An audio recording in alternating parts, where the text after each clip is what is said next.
오늘은 우리가 수련회 때 묵상했던 하박국의 말씀을 마무리하는 시간을 가지려고 합니다. 그래서 이 하박국의 말씀을 통해서 우리에게 어떻게 소망의 이야기로 이 하박국의 말씀이 전해질 수가 있는지 여러분들이 한번 생각해 보시고, 또 내 마음에 이 믿음의 소망이 어떻게 생겨났으면 좋겠는지, 또 피어나는 은혜가 있는 이 시간이 되었으면 좋겠습니다. 우리 많은 청년들이 수련회에 참석했는데 또 수련회에 오지 못한 여러 가지 상황들로 온 청년들이 있을 것 같아서 짧게 1, 2장 이 하박국 1, 2장 말씀이 어떻길래 오늘 3장 말씀으로 그 소망 이야기를 마무리하려고 하는지 1, 2장의 내용을 간단하게 요약해 드릴게요. 우리 수련회 가운데 있던 청년들은 이제 입으로 술술 외워질 것 같은데, 하박국 전체 몇 장으로 이루어져 있죠, 여러분? 네, 3장으로 이루어졌습니다. 하박국이 이 1장에서 어떤 일들이 일어나냐면 하나님께 물어요. 어떤 걸 묻냐면 내가 이해되지 않는 현실에 대해서 묻고 그것에 대해서 하나님이 대답을 해주시는 것이 바로 이 하박국 전체 내용이고, 1장에서 그 대화가 나타납니다. 그러니까 이 하박국서는요, 하박국이 하나님의 말씀을 하나님의 백성들한테 예언하거나 가르치는 것이 아니라 하박국 선지자가 본인이 보고 있는 현실 가운데 이해되지 않는 것을 하나님께 묻고 하나님은 그것에 대해서 대답하는 대화의 형식인 것이 바로 이 하박국이에요. 그래서 이 선지자와 하나님이 대화한다라는 이 형식이 하박국만이 가지고 있는 독특한 점이라는 거죠. 그래서 하박국이 하나님께 뭘 물어보냐면요, 이스라엘 가운데 악한 사람들이 너무 많은 거예요. 이 죄악된 사람들이 너무 많다 보니까 하박국이 하나님께 왜 이들을 그냥 두시냐라고 물어봅니다. 그때 이 하나님께서는 이 하박국에게 말씀하시죠. 내가 심판할 거다. 그런데 바벨론을 사용해서 이 이스라엘 백성들을 심판하겠다라고 말씀하세요. 근데 하박국은 하나님께서 바벨론을 사용하셔서 이 죄악된 이스라엘을 심판하는 것에 대해 이해를 할 수가 없습니다. 그래서 다시 물어요. 뭐라고 묻냐면, 악을 심판하시는데 그 악을 더 큰 악으로 심판하는 게 맞습니까? 라고 물어보는 거예요. 이 당시 바벨론은요, 우상 숭배가 만연했고요, 여러 가지 죄악들로 물든 나라였어요. 그러니까 어떻게 보면 이스라엘보다 더 큰 죄악에 놓인 것이 이 바벨론이었는데, 죄를 더 큰 죄로 심판하는 게 맞냐라고 물어봤고, 또 뭘 물어본 거냐면, 이스라엘을 침으로 인해서 그들의 우상이 하나님보다 강하다는 것을 나타낼 건데, 바벨론이 이스라엘 치면 그럼 하나님이 바벨론에서 믿는 신보다 약하다는 것, 아래에 있다는 것을 증명해내는 일인데 왜 하나님의 이름을 더럽히는 일을 하시냐라고 묻는 겁니다. 그때 하나님께서는 뭐라고 대답하냐면, 내가 바벨론이든 이스라엘이든 악에 대해서는 진노하고 그들을 심판할 것이다 라고 말씀하세요. 그러니까 나는 바벨론을 통해서 이스라엘만 심판하는 것이 아니라 바벨론이든 이스라엘이든 죄악 가운데 빠진 이들은 내가 무조건 심판할 것이다 라고 말씀하는 거예요. 그래서 그러면서 하나님께서 바벨론과 이스라엘이 어떤 죄악 가운데 있는지 5가지의 어떤 죄에 대해서 말씀하시거든요. 2장에서 그 말씀을 다 하신 이후에 하박국이 3장에 들어와서 하나님께 기도를 합니다. 하박국과 하나님과 대화 이후에 하박국이 3장에서 하나님이 어떻게 심판하실 것인지, 왜 심판하시는지에 대해서 죄악을 말씀하자 기도를 하는 거예요. 근데 이 기도는 단순히 기도가 아니라 찬양에 가까운 기도였다라고 제가 이야기했어요. 그래서 하나님께서 모든 일을 행할 때, 하나님의 심판에 임할 때 우리를 불쌍히 여겨주세요라고 하는 어떤 간구, 그리고 하나님의 심판에 대한 두려움, 그리고 하나님의 심판하실 것에 대한 이 하박국의 소망이 이 기도 가운데 담겨져 있다라고 제가 말씀을 드렸죠. 그래서 우리가 오늘 이 13절부터 말씀을 읽었지만요, 오늘 우리 내용은 3절부터 19절까지 하박국이 하나님과의 대화 속에 마지막에 하나님께 드린 이 기도의 내용을 통해서 이 그러니까 기도보다 노래에 가까운데 이 노래에 담긴 의미를 통해서 하박국이 분명 현실 속에서 슬퍼하고 있었고 이해되지 않는 상황 속에서 두렵고 놀라워하고 있음에도 불구하고 오늘 마지막 절 여러분들이 읽은 이 말씀을 기억해 보면 18절 마지막에 기뻐하리로다라고 고백하거든요. 어떻게 그런 이해되지 않는 현실 속에서, 내가 납득되지 않는 현실 속에서, 두렵고 놀라운 상황 속에서 기뻐할 수 있는지를 함께 우리가 보도록 하겠습니다. 먼저 여러분, 오늘 말씀 16절 말씀을 보면요, 지금 이 노래를 부르고 있는 하박국의 심정에 대해서 우리가 알 수가 있어요. 하박국의 심정에 대해서 이 16절 말씀 우리 같이 한번 읽어보겠습니다. 내가 들었으므로 내 창자가 흔들렸고 그 목소리로 말미암아 내 입술이 떨렸도다. 무리가 우리를 치러 올라오는 환난 날을 내가 기다림으로 썩이는 것이 내 뼈에 들어왔으며 내 몸은 내 처소에서 떨리는도다. 여기서 뭐 여러 가지 말이 나오지만 한 가지 처음에 뭐라고 하냐면 내가 들었으므로, 하나님의 심판을 말씀을 들었으므로 지금 내가 어떻게 하고 있대요? 내 창자가 흔들리고 있대요. 내 창자가 흔들리고 있다. 여러분, 이 창자가 흔들리는 게 어떤 걸 의미할까요? 네, 막 베베 꼬이는 걸 의미하고 보통 장 꼬인다고 하잖아요. 이 창자가 흔들린다라는 표현이 뭐냐면요, 옛날 이 고대 근동 사회에서 사람들은요 이 창자에 사람의 마음이 있었다고 생각했다라고 해요. 창자에. 그러니까 창자가 흔들렸다라는 것은 뭐예요? 지금 하박국이 제 마음이 흔들리고 있습니다라고 고백하는 거예요. 제 마음이 흔들리고 있습니다. 그래서 뭐예요? 입술이 떨리는 거죠. 우리가 긴장하면 막 손발이 떨리고 입술이 떨리는 것처럼 내 마음이 흔들리니 입술이 떨린다라고 고백하는 거예요. 그러니까 무슨 말이에요? 지금 내가 긴장하고 있다라고 하는 겁니다. 내가 하나님이 하실 그 심판, 환난의 날을 바라보고 그걸 듣는 순간 내가 지금 두려움 가운데 떨고 있습니다라고, 나는 불안한 상태입니다라고 고백하는 거예요. 저 너무 무서워요. 저 너무 두렵습니다. 라고 고백하는 거예요. 그리고 이런 표현을 다른 시나 다른 찬양에서는 창자가 흔들린다라는 것을 울고 있다라고 표현을 하기도 하거든요. 그러니까 이 하박국이 단순히 그냥 두려워요, 떨려야 하는 게 아니라 두려움과 떨림 속에서 울고 있는 거예요. 근데 그 울음이 그냥 눈물이 흐르는 울음이 아니라 통곡입니다. 통곡. 그래서 하박국은 지금 어떤 심정 가운데 있냐면 하나님의 심판의 이 2장 끝까지의 말씀을 듣고 두렵고 떨리며 이 이스라엘을 향해서 통곡하며 있다라는 거예요. 그러니까 그 16절 다음에 있는 이 17절과 18절 말씀 있죠. 우리 17절과 18절 말씀도 한번 읽어볼게요. 비록 무화과 나무가 무성하지 못하며 포도나무에 열매가 없으며 감람나무에 소출이 없으며 밭에 먹을 것이 없으며 우리의 양이 없으며 외양간에 소가 없을지라도 나는 여호와로 말미암아 즐거워하며 나의 구원의 하나님으로 말미암아 기뻐하리로다. 여러분, 이 찬양 잘 아시죠? 무화과 나뭇잎이 마르고, 이거 여러분 부를 때 어떻게 부르세요? 신나게 불러요. 율동하면서 불러요. 그죠?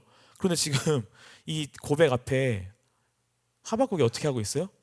두렵고 떨리며 통곡을 하고 있어요. 그러니까 이 17절 18절의 이 찬양의 고백을 하박국이 어떻게 하고 있는 거예요? 기쁨을 하고 있는 게 아니라 통곡하며 애곡하며 부르고 있다는 거예요. 마음의 두려움으로. 그죠? 근데 우리는 어떻게 해요? 이거 맨날 율동에서 굉장히 신나게 부르잖아요. 막 더 신나게 막 뛰세요 막 이러잖아요. 여러분, 하박국을 조롱하는 건 아닌가 싶은 마음도 있는데, 아무튼 이 하박국이 닥쳐올 하나님의 심판 가운데 통곡을 하면서 이것을 고백해요. 분명히 두려운 마음으로, 슬퍼하는 마음으로. 그런데 제가 말씀드린 것처럼 마지막에 뭐라고 이야기해요? 여호와로 말미암아 즐거워한다. 나의 구원의 하나님으로 말미암아 기뻐하겠다라고 이야기하고 있다는 겁니다.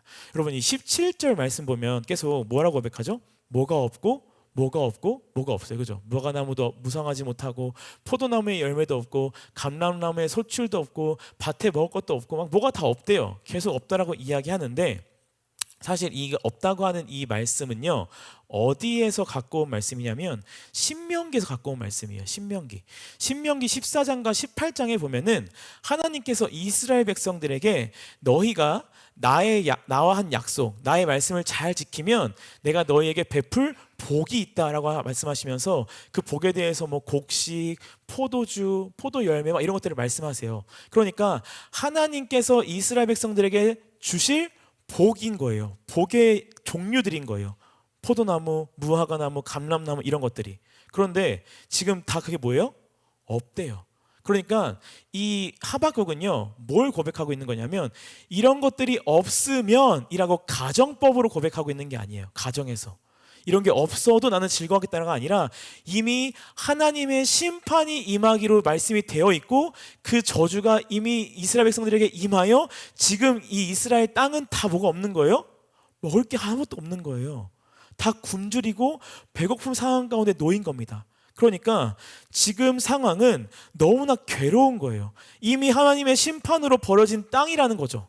이 이스라엘 땅은. 그래서 하박국도 먹을 것이 없는 이 이스라엘 땅 가운데 내가 지금 있는데 그럼에도 뭐하고 있다는 거예요? 나는 여호와로 말미암아 즐거워하고 나의 구원의 하나님으로 말미암아 기뻐하겠다라고 말하는 겁니다. 창자가 흔들릴 정도의 두려움 가운데 먹을 게 하나도 없는, 하나님으로부터 복이 다 떠난 이 땅을 바라보며 애통하는 이 하박국이 그렇게 통곡을 하면서도 왜 하나님을 기뻐하겠다라고 말할 수 있는 건가? 어떻게 그렇게 고백할 수 있는 건가라는 거죠. 오늘 우리는 그 이유를 함께 볼 텐데, 우리가 13장부터 읽었지만 3절부터 나타난 이 하박국의 고백을 좀 보다 보면 그 이유를 좀 알 수가 있어요. 한 절 한 절 다 볼 수는 없지만 제가 좀 뭉텅이로 좀 그래서 조금만 볼게요. 3절 말씀을 먼저 우리 함께 읽어볼게요. 3절 말씀 읽어봅시다. 시작. 하나님이 대만에서부터 오시며 거룩한 자가 바란산에서부터 오시는도다. 셀라. 그의 영광이 하늘을 덮었고 그의 찬송이 세계에 가득하도다. 이 3절의 고백, 하나님이 어디서부터 오신대요 지금? 대만에서부터 오신대요. 여러분, 이 대만이 어딜까요?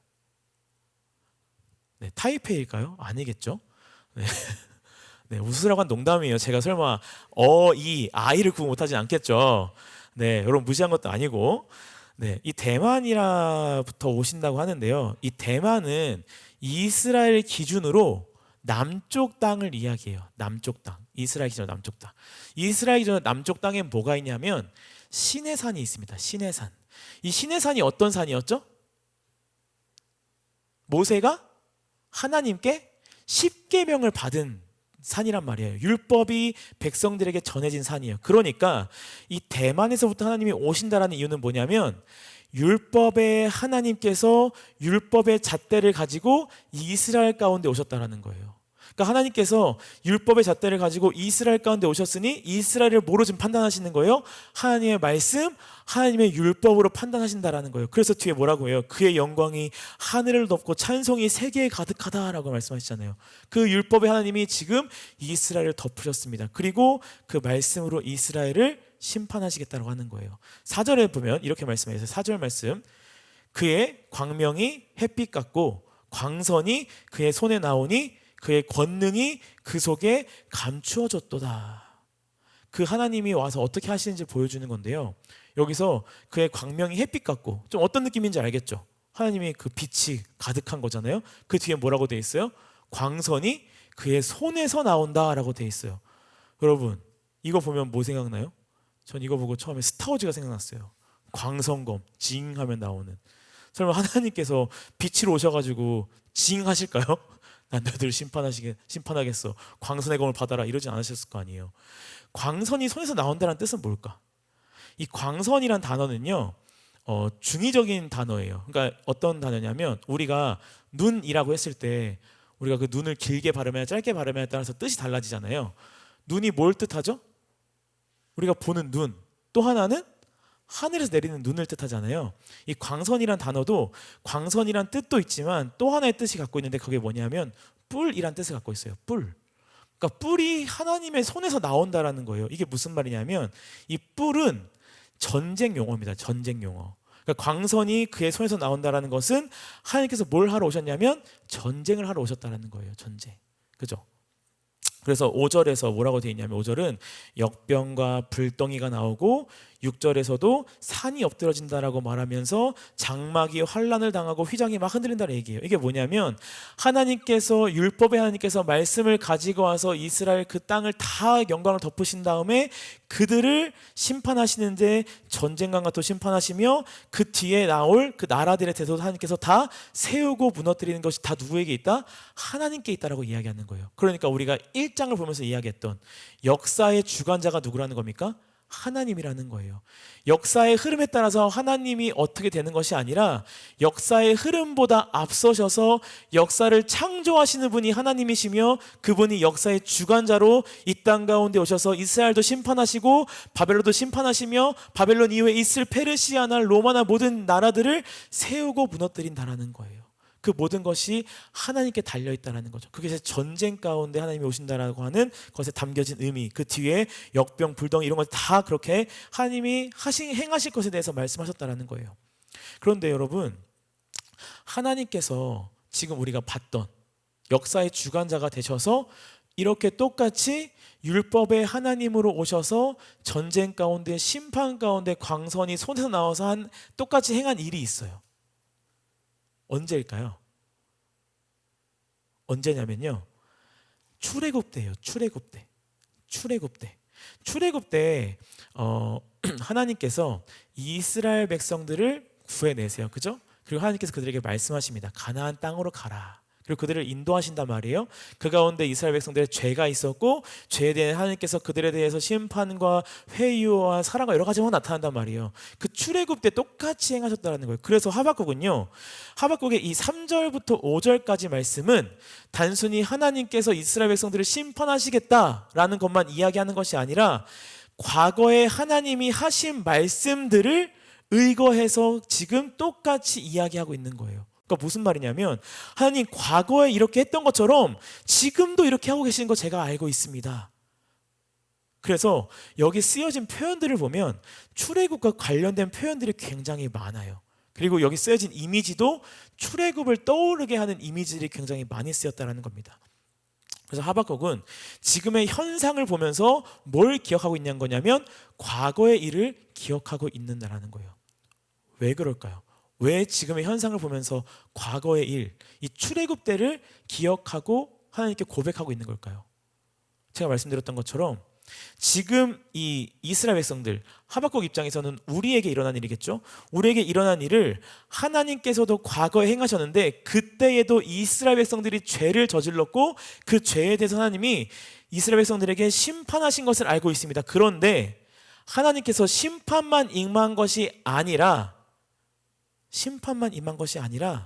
이스라엘 백성들에게 긍휼을 여기셨음을 제가 기억하고 있습니다 라고 말하는 거예요.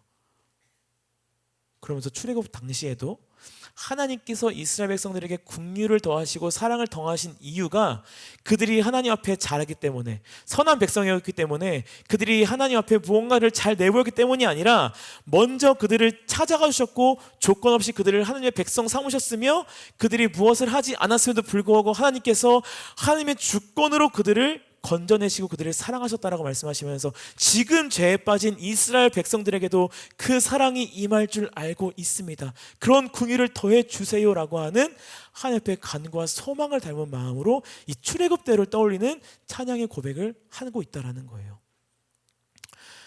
우리는 하나님 앞에 죄를 저지른 것이 맞아. 그래서 하나님께서는 그 죄에 대해서 심판하시는 것도 맞아. 그 방법이 어떠하건 하나님께서 역사의 주관자이시기 때문에 하나님께서 무슨 방법을 사용하시도 우리는 심판받는 게 맞아. 그런데 과거에 보면 똑같이 죄를 저지른 이스라엘 백성들에게도 하나님이 은혜로 구원해 주셨어. 그러니 지금도 하나님께서 우리에게 심판하시지만 은혜가 임하여 우리를 또한 구원해 내주실 거야 라고 하는 소망이 담겨져 있다는 것이죠. 여러분, 우리 인생 가운데에도 우리는 우리의 삶의 문제가 다가오거나 어떤 고통이 찾아올 때 스스로 생각해요. 나에게 왜 이런 문제가 다가왔을까? 내가 뭐 잘못했나? 내가 요즘 너무 신앙생활에 부족한가? 하나님이 보시기에 악한 죄를 저질렀나? 라고 생각할 때가 있습니다. 혹은 그 이유를 잘 모를 때도 있어요. 난 그냥 잘 산 것 같은데 나한테 왜 이런 문제가 일어나지? 그렇지만 우리가 여러분 생각해야 되는 것이 있어요. 그것이 뭐냐면 고통의 문제의 이유를 찾아가는 것도 너무나 중요하지만 우리에게 복을 주시는 것도 자녀를 삼으시는 것도 모든 것이 다 하나님의 주권 안에 있다는 겁니다. 하나님의 은혜 안에 있다는 거예요. 내가 뭘 잘해서 주신 것도 아니고 내가 뭘 못해서 주신 것도 아니라는 거예요. 모든 것은 하나님의 은혜 속에, 그러니까 내가 고통을 당하는 이유, 나에게 어려움을 당하는 이유, 내가 이해하지 못하는 현실들이 나의 삶 가운데 찾아오는 이유, 나는 잘 모르겠으나 하나님께서 하나님의 백성들을 향한 긍휼을 멈추지 않을 거니 성경에 나타난 이야기들을 보면 내가 알고 있으니 나의 이 상황 속에서도 하나님의 긍휼이 있을 거다 없을 거다? 있을 거다라는 소망을 우리가 품고 살아가야 된다는 거예요. 근데 우리는 늘 어떤 생각을 하냐면 그 긍휼이 우리 가운데 있음을 생각하는 것이 아니라 고통의 문제, 힘듦의 문제, 어려움의 문제 찾아오면 하나님을 원망하거나 그 자리를 회피하거나 혹은 자꾸 그 원인만 찾으려고 할 때가 있다는 거예요.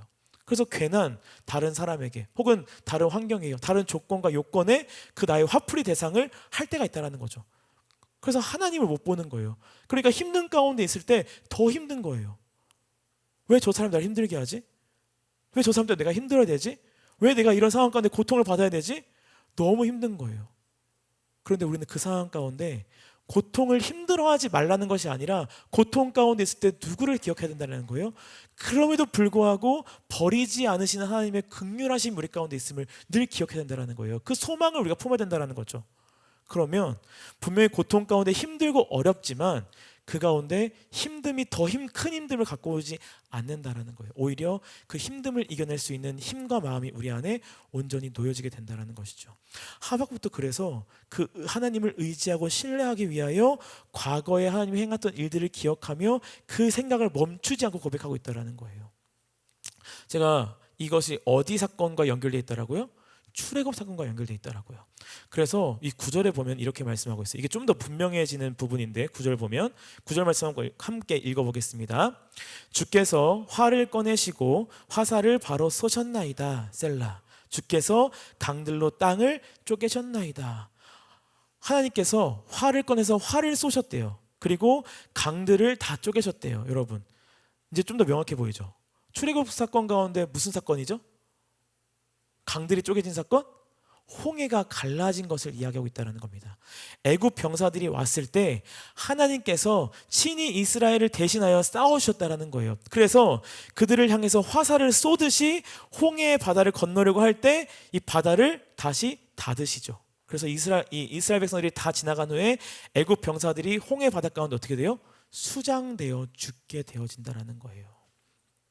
그런 표현들이 오늘 읽은 13절부터 우리가 읽은 13절부터 계속 그런 표현들이 나옵니다. 이 하박국에 대한 표현들이.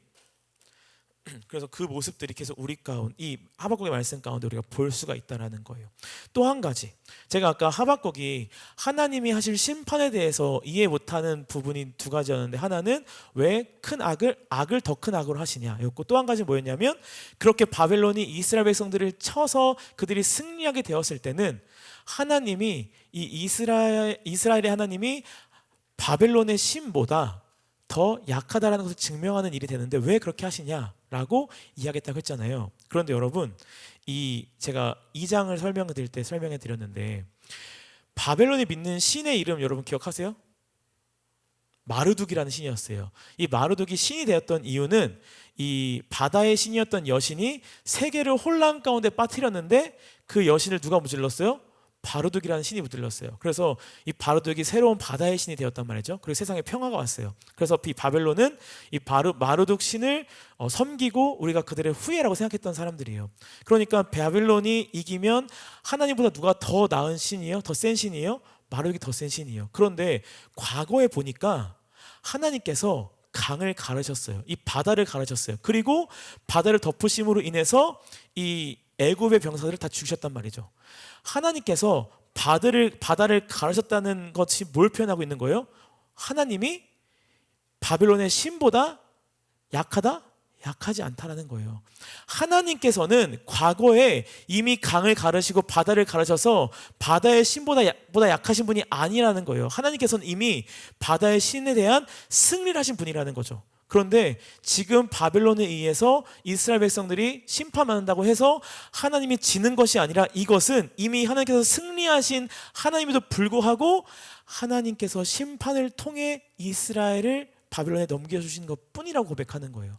그러니까 여기 담겨진 이 출애굽을 통해서 말씀하는 것은 바벨론을 통해 사용하시는 것이 하나님이 지는 거다라는 것을 고백하는 게 아니라는 것을 다시 한번 되뇌고 있다는 겁니다.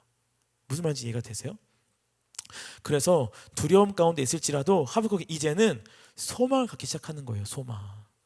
두려움 가운데 소망을 갖는 거예요. 여러분, 제가 요즘에 제 핸드폰 이렇게 쇼츠를 보면요, 자꾸 왜 그런지 모르겠는데 롤러코스터 타는 영상이 나와요. 막 세계에서 가장 역대 무서운 롤러코스터 탑3, 탑2. 그래서 막 사람들이 찍어서 이렇게 올리는 걸 보여주는데, 여러분 롤러코스터 좋아하세요?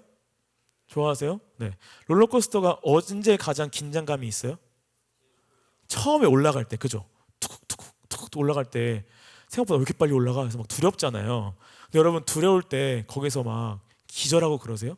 올라갈 때 이미? 와, 진짜 어떡하냐, 너무 무섭다. 막 기절하세요? 기절 안 해요. 왜 그러세요? 왜 기절 안 할까 우리? 네? 안전장치가 있어서. 롤러코스터가 끝날 거 알아요, 몰라요? 알아요. 우리가 이미 그 무서운 롤러코스터의 그 레일을 따라갈 걸 알지만 그 끝에 종착점이 있는 걸 압니다. 그 시작이 이 끝까지 올라가는 거지만 이 끝까지 올라가서 떨어지기 시작하면 이미 롤러코스터가 다 자기 코너를 돌고 제자리에 올 걸 알아요. 근데 만약에 우리가 롤러코스터 타는데 롤러코스터가 언제 끝날지 모른다고 생각해 봅시다. 어떨 것 같아요? 한없이 올라가요. 근데 끝을 몰라요. 우리가 언제 끝나는지. 이게 어떨 것 같아요, 여러분? 기절하겠죠, 진짜. 내려가는 순간도 기절할 것 같아요, 이미. 근데 우리가 기절하지 않는 이유는 이게 무서운 걸 알지만 끝날 걸 알기 때문이라는 거예요. 하박국이요, 하나님의 심판 앞에 두렵고 마음이 막 쫄리고 입술이 떨리고 막 무섭고 애곡하고 통곡하는 두려움 가운데 있을지라도 소망을 갖게 되는 이유가 그거라는 거예요. 하나님의 심판이 임할 걸 알지만 과거의 출애굽을 보니까 하나님의 심판의 끝에는 늘 하나님의 백성들을 향한 은혜, 긍휼함, 회복이 있었다라는 거죠. 그래서 내가 소망을 품을 수 있게 되었다라는 고백하는 거예요. 이것과 연결되는 것이 바로 우리가 이 하박국에서 계속 보았던 2장 4절 말씀이거든요. 우리 4절 말씀, 2장 4절 말씀 같이 한번 읽어보겠습니다. 보라, 그의 마음은 교만하여 그 속에 정직하지 못하나 의인은 그의 믿음으로 말미암아 살리라. 뭐로 살래요? 믿음으로 말미암아 살리라. 그러니까 우리 안에 그런 소망이 있으니까 이제 내가 믿음으로 살 수 있겠다. 그 주님을 신뢰함으로 살아갈 수 있겠다라고 고백하는 거예요. 제가 이 말씀을 드리면서 중요한 게 있다라고 했어요. 우리는 끝까지 믿어야 된다라고 했습니다. 끝까지 믿어야 된다. 인내와 믿음에 대해서 말씀드렸는데, 여러분, 우리가 살면서 이 환경적으로 우리에게 하나님이 잘해주실 때 기뻐요, 안 기뻐요? 기뻐요. 환경적으로 막 좋은 일이 일어나고 하나님이 잘해주신 것처럼 느낄 때 기뻐요. 감사합니다. 그래서 우리가 좋은 일 있을 때들 뭐 해요? 감사헌금도 하잖아요. 그래서 좋은 일 있을 때 감사헌금을 합니다. 그런데 우리는 반대로 괴롭고 슬플 때 하나님을 기뻐하기보다 보통 어떻게 하죠? 많이 원망하거나 실망한다라는 거예요. 이것은 되게 우리에게 자연스러운 일이에요, 여러분. 왜냐하면 우리는 환경적으로 하나님께서 우리에게 잘해주실 때는 하나님이 우리를 사랑하시는구나를 확신할 수 있어요. 근데 반대로 그렇지 않은 경우에는 하나님이 나를 사랑하신다라는 것을 확신할 수가 없기 때문이라는 거죠. 그렇지만 오늘 하박국은 어떻게 하고 있는 거예요? 고통 중에 있을지라도 좌절뿐이 아니라는 사실을 다시 보고 있다라는 거예요. 여러분, 우리의 삶에서 고통은 사라질 수 있을까요? 없을까요? 고통은 사라질 수 있을까요? 없을까요? 없어요.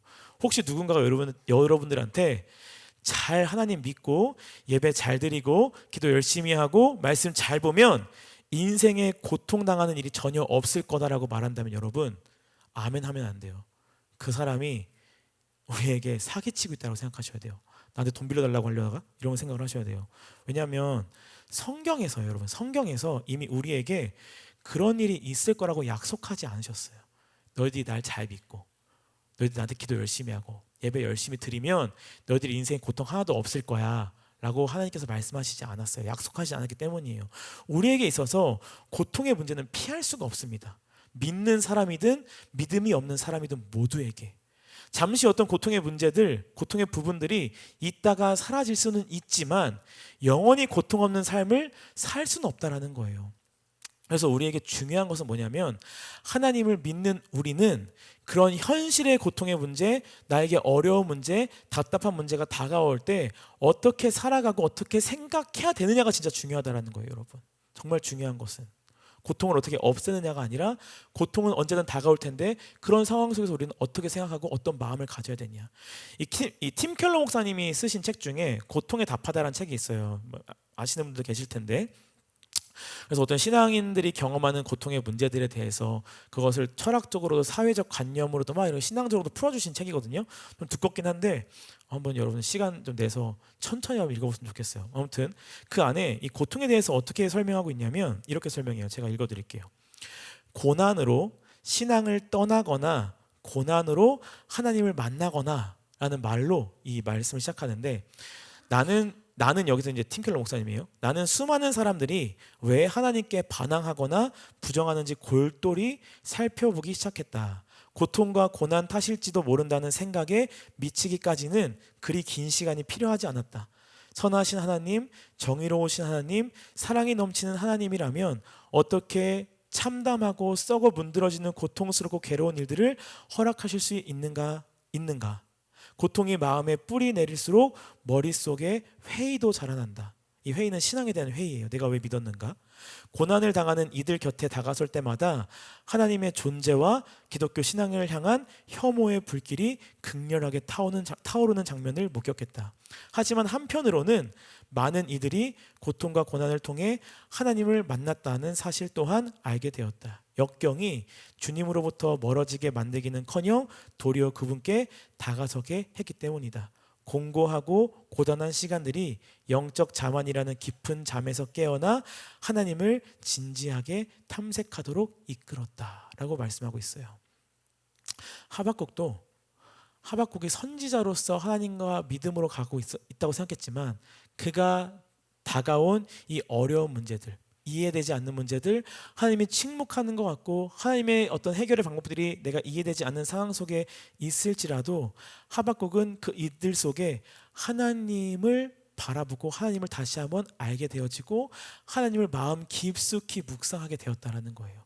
문제에서만 그치는 것이 아니라 하나님께서 그 가운데 우리를 향할 일하실 가운데 하나님의 은혜의 빛을 발견하게 되었다는 거죠. 그래서 하나님의 심판의 이야기가 오히려 하박국에게 있어서는 소망이 되어진 거예요. 그러니까 우리에게 대해서는 뭐예요? 복음이라는 거예요. 하나님의 심판이 우리에게는 오히려 복음이 되었다는 겁니다. 왜요? 하나님의 일하실 것에 대해서 우리가 바라보며 그것 가운데 심판만 임하는 것이 아니라 온전히 회복하게 하실 회복의 은혜가 있기 때문이라는 거죠. 성경을 보다 보면요, 하박국처럼 고통의 문제 가운데 대해서 이야기하는 부분들이 가장 좀 많은데 그래도 하박국과 가장 유사하지만 좀 끝이 다른 성경이 있어요. 어딘지 아세요? 고통과 관련된 성경 말씀. 고통하면 누가 떠오르세요, 여러분? 욥, 그죠? 욥기가 있어요. 이 욥기의 결말을 보면요, 욥이 잃었던 모든 것, 그 재산과 자녀들을 다시 얻게 됩니다. 그래서 욥이 그렇게 고생하더니 하나님한테 복을 받게 되었네, 해피엔딩이었네 라고 우리가 생각할 수도 있어요. 그런데 욥기의 마지막은 어떻게 끝나냐면 욥이 받은 복으로 끝나지 않아요. 욥이 나이가 들어서 죽게 된 이야기로 마치게 됩니다. 이게 비극이란 얘기는 아니에요. 그렇다고 욥도 하나님 앞에 복을 받지 않았다는 이야기도 아니라는 거예요. 그런데 욥이 고통이 끝난 이후에 하나님께 복을 받았지만 그 인생의 끝은 뭐였다라고요? 죽음이었다라는 거예요. 죽음. 그러니까 고통의 문제는 벗어났지만 또 결국 어디에 들어간 거예요? 죽음이란 또 다른 고통에 들어가게 된 게 바로 이 욥이라는 거죠. 우리가 이 욥기를 바라보면서 우리가 이 현실 속에 다가오는 고통의 문제들을 바라볼 때 이 고통에서만 벗어나는 것에 대해서 우리가 급급해서는 안 된다는 거예요. 우리에게 결국 어떤 고통이 있어요? 죽음이라는 고통이 있다는 겁니다. 그런데 죽음이라는 고통을 온전히 해결하신 분이 계세요. 누구예요? 예수님이라는 겁니다. 예수님이 우리를 위하여 대신 죽으심으로 말미암아 우리에게 누구에게나 떠나지 않는, 누구에게나 마지막까지 다가오는 그 고통의 문제를 해결하셨다라는 거예요. 그래서 우리는 이 고통의 문제 속에, 그 죽음뿐만이 아니라 이 삶에서 다가오는 고통의 문제 속에, 어려움의 문제 속에 우리는 늘 누구를 궁극적으로 생각해야 한다는 거예요? 하나님을 궁극적으로 생각해야 한다는 거예요. 고통의 문제는 시간이 지나면 자연스럽게 해결될 수도 있습니다. 기도하니까 해결될 수도 있고요. 아니면 해결되지 않는 상황 속에서 있었지만 그냥 시간이 지나다 보니까 내 마음이 무뎌져서 그 고통이 더 이상 고통처럼 안 다가올 때도 있다는 거예요. 그런데 마음이 굳어지고 딱딱해졌다라고 해서 문제가 해결됐다라고 해서 여러분 그 모든 고통의 문제가 다 사라지는 것은 아니라는 것이죠. 현실을 살아가고 있음에도 불구하고 하나님을 믿는 사람들이 행복할 수 있는 이유는, 그래서 이 하박국처럼 18절 말씀에 여호와로 말미암아 즐거워하고 구원의 하나님을 말미암아 기뻐할 수 있다라고 하는 고백의 이유는 우리가 고통의 문제가 사라져서가 아니라, 고통의 원인을 알아서가 아니라 하나님과 함께 살아가는 이들이기 때문이라는 겁니다. 그 소망이 하나님께 있기 때문이라는 거예요. 그 은혜가 하나님께 있기 때문이라는 거예요. 긍휼이 우리를 벗어나지 않기 때문이라는 겁니다. 그래서 우리는 어떠한 소망 속에서도 소망을 가질 수 있다는 거예요. 여러분, 말씀을 마무리하겠습니다. 우리가 하박국 말씀을 통해서 하나님께 소망을 둘 수 있는 이유를 함께 보았어요. 죄송해요. 목소리가 잘 안 나와가지고. 그런데 이해되지 않는 현실, 답답한 현실, 다가올 하나님의 방법에 대해서 납득하지 못하는 현실에 있을지라도 우리는 결국 하나님을 기쁘게 하게 될 거라는 거예요. 왜요? 뭐 상황이 달라져서 내 뜻대로 되어서 이해되지 않은 현실이 이해되어서가 아니에요. 여전히 답답하고 여전히 내가 이해되지 못하고 여전히 납득하지 못하는 상황 속에 있을지라도 그 모든 것을 행하시는 분이 하나님이시며 하나님의 백성들에 대해서는 하나님이 어떻게 해서든지 사랑하시며 포기하지 않으시고 그 긍휼을 끝까지 베푸실 것이기 때문이라는 겁니다. 여러분, 우리는 살다 보면 이런 얘기를 많이 들어요. 고통이 우리를 성장시킬 거다. 신앙 속에서 많이 듣거든요. 그런데 뭐 그럴 수도 있습니다. 근데 생각해 보면은 고통이 있다라고 해서 무조건 우리가 성장하는 것은 아니라는 거예요. 주위를 둘러보세요. 고통이 우리를 망가뜨리는 사람들이 많습니다. 고통을 당해서 그 인생이 완전 망가진 사람들도 많고, 또 TV 프로그램 보면 뭐 이렇게 부모, 아이 육아하는 데서 나오는 아이들의 문제들을 보다 보면 결국 부모가 어렸을 때 당했던 고통의 문제가 아이들을 향한 어떤 잘못된 방법과 잘못된 마음과 언어로 나타날 때가 있다는 거예요. 이 고통이라는 것이 우리를 성장시키는 것도 있겠지만 우리를 무너뜨리고 우리를 망가뜨리게 될 때가 또 있다는 겁니다. 그렇기 때문에 우리는 이 고통이 다가왔을 때 내가 고통 때문에 성장한다라는 생각을 갖는 것이 아니라 고통 가운데 있을지라도 나와 함께 하시는 하나님을 바라봐야 된다는 거예요. 가끔 그런 위로를 할 때도 있어요. 너가 고통 중에 있으나 너가 그 고통으로 성장하게 될 거야. 그 성장은 고통 때문에 성장하는 것이 아니라 고통 가운데 있을지라도 고통 가운데 있는 이 하나님의 백성들을 버리지 않으시고 끝까지 사랑하시며 긍휼을 더하시는 그 주님으로 말미암아 함께 있기 때문에 고통 가운데 우리가 성장할 수 있다는 거예요, 여러분.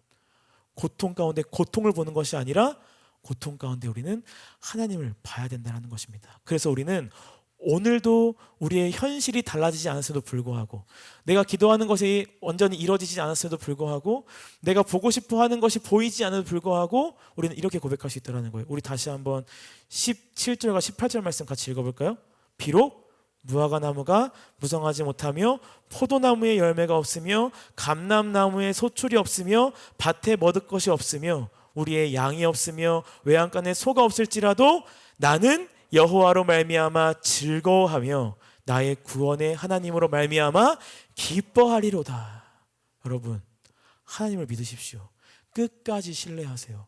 우리에게 주어진 모든 것이 결코 빼앗기지 아니할 거고요. 믿음으로 살아갈 때 힘든 가운데서도 우리는 소망으로 말미암아 이 모든 삶을 온전히 살아낼 수가 있다는 겁니다. 하나님을 믿되 끝까지 신뢰하는 믿음으로 나가는 우리 모든 청년들의 인생 되길 예수님의 이름으로 축복합니다.